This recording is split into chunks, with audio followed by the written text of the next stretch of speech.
Hi students and parents. അപ്പോൾ പല പാരൻസും സ്റ്റുഡൻസും എന്നെ വിളിച്ചിട്ട് കീം ആർക്കിടെക്ചറിന് മെറിറ്റ് സീറ്റ് എങ്ങനെയാണ് കിട്ടുക, അതുപോലെ തന്നെ ഓരോ കോളേജസിലും മെറിറ്റ് സീറ്റിന് സെപ്പറേറ്റ് ആയിട്ട് അപ്ലൈ ചെയ്യണോ, അപ്പോൾ അതിൻ്റെ ഒരു അലോട്ട്മെൻറ്റ് പ്രോസസ്സിൻ്റെ രീതികൾ എങ്ങനെയാണ് മുതലായ കാര്യങ്ങളുമായി ബന്ധപ്പെട്ടിട്ട് പല കുട്ടികളും പാരൻസും എന്നോട് ഡൗട്ട്സ് ചോദിച്ച് വിളിക്കുന്നുണ്ട്. അപ്പോൾ അവർക്ക് വേണ്ടിയിട്ടാണ് ഞാൻ വീണ്ടും ഈ ഒരു വീഡിയോ ചെയ്യുന്നത്. പ്രീവിയസ്ലി ഞാൻ ചെയ്ത വീഡിയോസിൽ പറയുന്ന കാര്യങ്ങളൊക്കെ തന്നെ ഒരു അലോട്ട്മെൻറ്റ് പ്രോസസ്സിൻ്റെ കറക്റ്റ് ഓർഡറിലാക്കിയിട്ടാണ് ഞാൻ ഈ ഒരു വീഡിയോയിൽ പറയാനായിട്ട് ഉദ്ദേശിക്കുന്നത് അല്ലെങ്കിൽ ചെയ്യാനായിട്ട് ഉദ്ദേശിക്കുന്നത്. അപ്പം നമുക്ക് എങ്ങനെ how to get architecture merit seats through KEAM allotment process. അപ്പോൾ സ്റ്റെപ്പ് 1 എന്ന് പറയുന്നത് കീം അപ്ലിക്കേഷൻ ഫോം ഫില്ല് ചെയ്തിട്ട് ആർക്കിടെക്ചർ ടിക്ക് ചെയ്യുക എന്നുള്ളൊരു കാര്യമാണ്. അപ്പോൾ കീം അലോട്ട്മെൻറ്റിൻ്റെ ഭാഗമായിട്ട് കീം എഞ്ചിനീയറിങ്ങിന് അതുപോലെ തന്നെ മറ്റു കാര്യങ്ങൾക്കൊക്കെ ഒരു അപ്ലിക്കേഷൻ വിളിച്ചിട്ടുണ്ടായിരുന്നു. ആ അപ്ലിക്കേഷൻ ചെയ്യുമ്പോൾ നമ്മൾ ആർക്കിടെക്ചർ ടിക്ക് ചെയ്താൽ മതി. ആർക്കിടെക്ചറിനായിട്ട് സെപ്പറേറ്റ് എക്സാംസ് ഒന്നും തന്നെ നടത്തുന്നില്ല. പക്ഷേ നമ്മൾ കീം അപ്ലൈ ചെയ്ത് ആർക്കിടെക്ചർ ടിക്ക് ചെയ്തിട്ടുണ്ടാവണം. ഇനി ചില കുട്ടികൾ അത് അപ്ലൈ ചെയ്യാൻ വിട്ടുപോയിട്ടുണ്ടെങ്കിൽ കഴിഞ്ഞ വർഷങ്ങളിലൊക്കെ പിന്നീട് ഒരു അവസരം ഉണ്ടാവാറുണ്ട്. ഇത്തവണ ഉണ്ടാവുമെന്ന് അറിയില്ല.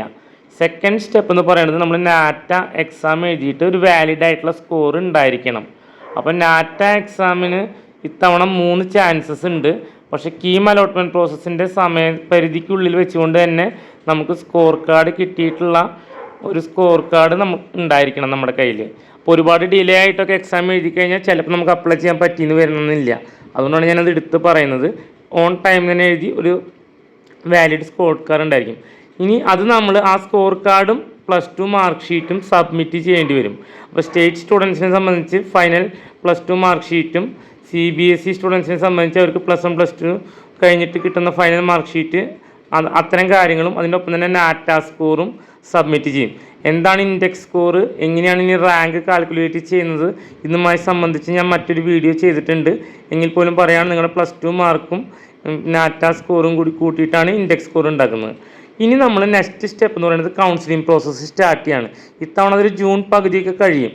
അപ്പോൾ കൗൺസിലിംഗ് പ്രോസസ്സിലൂടെ ആണ് നമ്മളെല്ലാവരും മെറിറ്റ് സീറ്റിനായിട്ട് ശ്രമിക്കുന്നത്. കൗൺസിലിംഗ് പ്രോസസ്സിൽ കയറിയതിന് ശേഷം നമുക്ക് ആഗ്രഹമുള്ള കോളേജസ് എല്ലാം തന്നെ ഒരു സിംഗിൾ വിൻഡോയിലൂടെ അപ്ലൈ ചെയ്യാം. ഏകജാലകം എന്ന് പറയും മലയാളത്തിൽ. അപ്പോൾ ആ ഒരു രീതിയിൽ നമുക്ക് അപ്ലൈ ചെയ്യേണ്ട കാര്യമാണുള്ളൂ. ഓരോ കോളേജസിലേക്കും മെറിറ്റ് സീറ്റിനായിട്ട് സെപ്പറേറ്റ് ആയിട്ട് അപ്ലൈ ചെയ്യേണ്ട ആവശ്യമില്ല. ഇപ്പോൾ നിങ്ങൾ ഏതെങ്കിലും കോളേജസൊക്കെ മെറിറ്റ് സീറ്റ് എന്ന് പറഞ്ഞ് വിളിക്കുന്നുണ്ടെങ്കിൽ തന്നെ അത് മെറിറ്റ് സീറ്റ് ആയിരിക്കണമെന്നില്ല. അത് ആ ഇൻസ്റ്റിറ്റ്യൂട്ടിൻ്റെ മാനേജ്മെൻറ്റ് സീറ്റ് അല്ലെങ്കിൽ NRI സീറ്റിലേക്ക് ആയിരിക്കും നിങ്ങളവർ സമീപിച്ചിട്ടുണ്ടാവുക. ഇതാണ് കീം അലോട്ട്മെൻറ്റ് പ്രോസസ്സിൻ്റെ ഒരു ഓവറോൾ ആയിട്ടുള്ളൊരു എക്സ്പ്ലനേഷൻ. ഇനി എന്തെങ്കിലും ഡൗട്ട് ഉണ്ടെങ്കിൽ നിങ്ങൾക്ക് കമൻറ്റ് ബോക്സിൽ കമൻറ്റ് ചെയ്യാവുന്നതാണ്.